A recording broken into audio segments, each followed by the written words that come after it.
All right. Good evening, folks. I am sorry I didn't get a midweek video in today with Labor Day. It was just too much. So I'm doing one today because I won't be able to do one tomorrow because I have an event at my kid's school.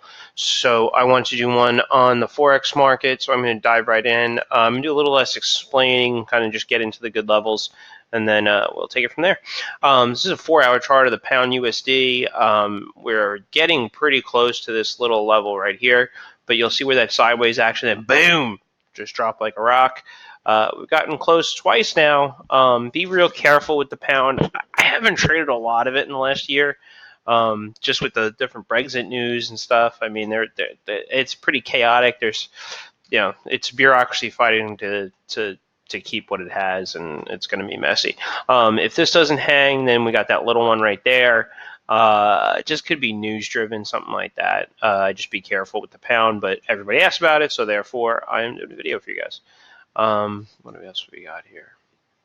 Okay, this is just a 60-minute chart, or excuse me, 1-hour chart.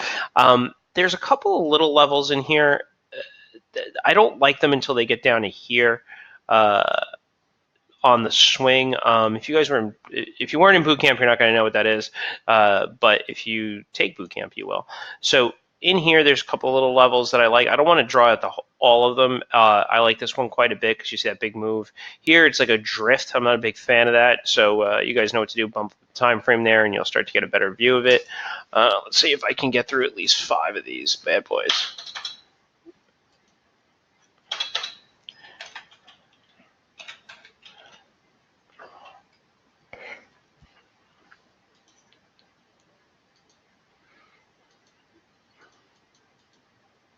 Yeah, I mean, there's, I like this one still.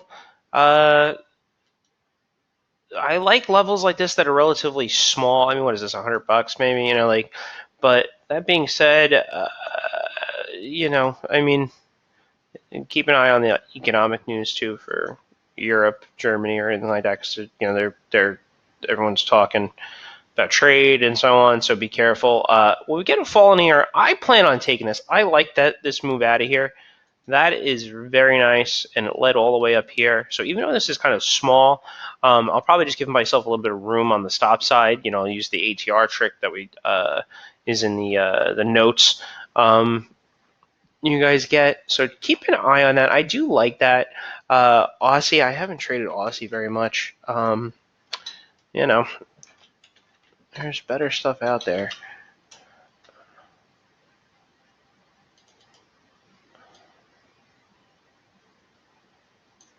No, I mean, I'm not even going to look at this. This is ridiculous. Yen's got some good trading. I'm a big fan of that. I waited for that, so this is a nice trade. I wonder if we'll get back there.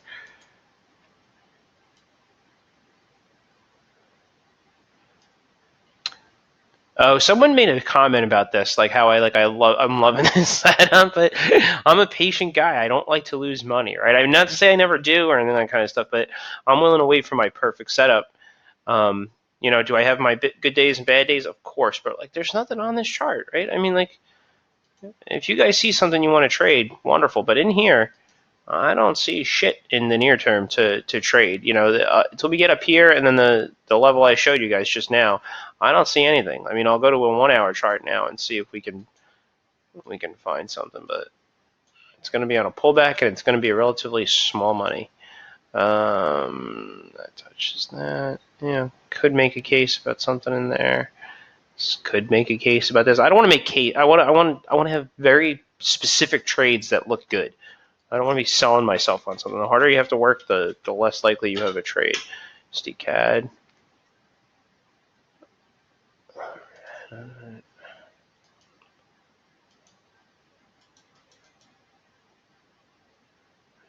Some previous level. Look at that. Bam.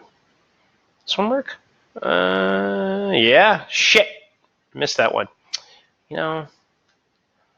That's okay. All right, so this is going to be the end of the Forex video. I'm glad I was able to get through that first. The pound, like I said, super careful. With the Brexit stuff, it's been a total pain in the butt. It's one of the things I like with the futures are kind of a little bit more predictable when news is coming out, like with crude and stuff like that. Yeah, Trump's tweets affect a lot of stuff, but I can be a little bit more careful. I have probably done the least amount of trading in August I have done in quite at least 6 months or a year, I guess. My daughter was born August 6th, so I obviously wasn't trading for a good week or two after that. And then just with all the crazy econ stuff, I didn't. There was trading ranges and news coming out, so I didn't have too much going on. But I'd rather not lose money than trade a lot, so I'm okay with that. Anyway, guys, keep your questions coming. I really enjoy them. Just give me a day or so. I'm still a little bit behind from the holiday, and my kid's going back to school now. I actually have to get them to swimming for 7:30. So have a good night, and I will talk to you guys on Monday. Bye.